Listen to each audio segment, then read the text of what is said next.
Welcome back. It's Laura at Hyperstamper and happy 2024. This is my first journal of the new year. So let's take a little look at this one.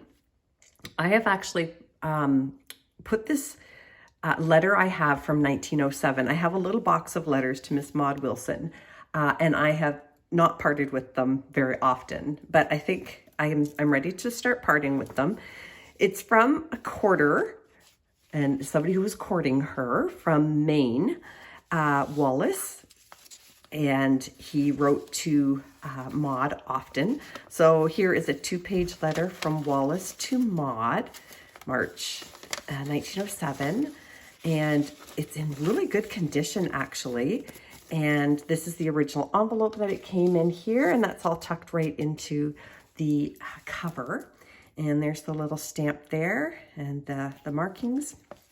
And I've added, sorry, still have a cold, 4 different kinds of doilies on here. And I've put this precious little bangle on here with lots of vintage beads and a little tassel here.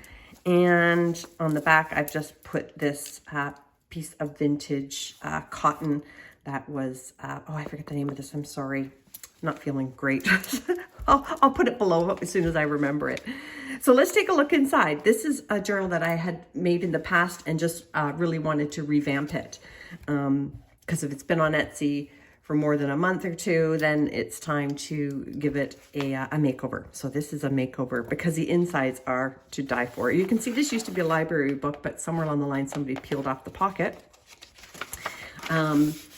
This is an inscription here from the original vintage book that this is on, His Majesty's Yankees from 1942. So you get the 1907 letter, the vintage crochet, and the book itself is from 1942, so it's vintage.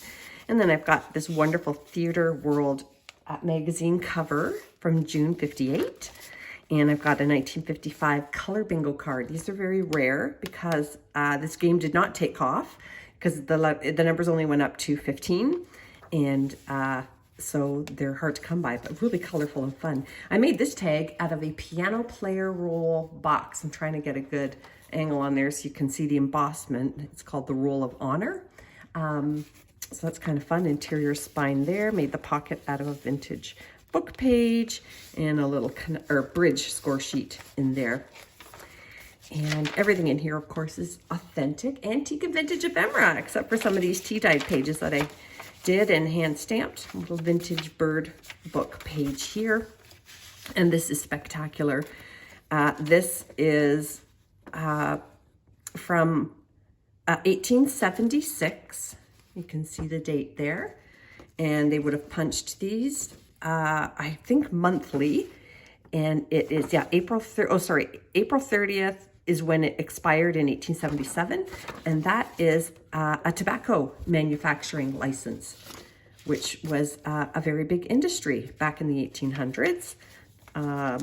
So not a cool thing, but a very, very cool, and purple, which is not a color paper from the 1800s you see very often. So that is really cool. And the paper, you can see the little flicks of fibers in there. It's just, it's a fantastic piece. And whoever gets this journal is really going to enjoy that piece. And here's another very precious piece. This came out of this book, the 1942 book. So it's at least 80 years old, I think, or these little pressed pansies here. And I put them in this vintage stamp collector's pocket to keep it safe because it's very brittle, because it is very old. And more of that theater arts page, some lovely children's book pages from this one's from the 50s. And then I have this beautiful vintage hanky in here. It was never purchased, so it's brand new, but it is old. It was just never purchased. So it was still in its original packaging when I found it. And this is a vintage playing card with some gold on it and a 1930s Monopoly card. And this is one of these tags that I made from the antique wallpaper border that was hand rolled, and that is a very cool piece. So that's a nice little journaling tag, and this is an early 1900s antique pottery and China book. My goodness. that is from an early, believe it or not, an early, before 1910 botanical book, and which is to die for. It's the English Garden. So this is another vintage page and a hidden paper clip here that you can remove and move around. It's kind of fun. And another journaling tag, English Garden book page here, and a vintage stamp. Look at this lovely, sweet little children's book page. This one being from the 40s. And this is a children's, sort of a DIY book, how to make things, and that is from the 50s. Another pocket here I made out of a vintage doily, and a fun little 1970s ad figure, a woman's figure there. And then in here, in this sweetheart pocket, I have a plate from Livingston, Dr. Livingston, I presume, book there from the early 1900s, some birch bark here, and a great 1950s magazine, craft magazine, McCall's. And look at these crafts that you can make on here. How great is that? Wonderful, even the patterns on there. Go to town, go crazy, and make some 1950s crafts. That is a great little tag here, Alice in Wonderland bunny there from a children's storybook. And this, I love it. You can't see it on the film, but there's the great watermark there from the Silverton paper manufacturer from the 1920s. Another wonderful plate here from American Garden. That is an antique botanical book, and two 1950s receipts, and a vintage dictionary pocket dictionary page. Freckles from 1904. Great publisher's images here. More of that DIY children's book, and just a little booklet here I made out of all my antique paper scraps. Just more places for you to journal on, and I made the pocket out of a vintage recipe book.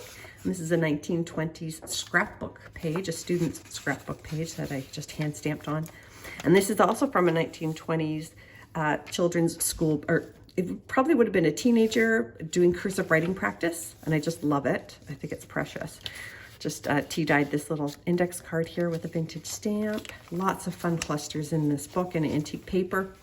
Look at these plates from this book. This is also early 1900s. Really beautiful. Look at that.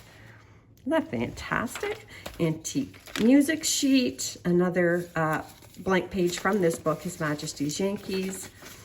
Made into a pocket there from an antique paper book. And another plate here. Creative Spirit torn from a book. And that's it. It's going on Etsy.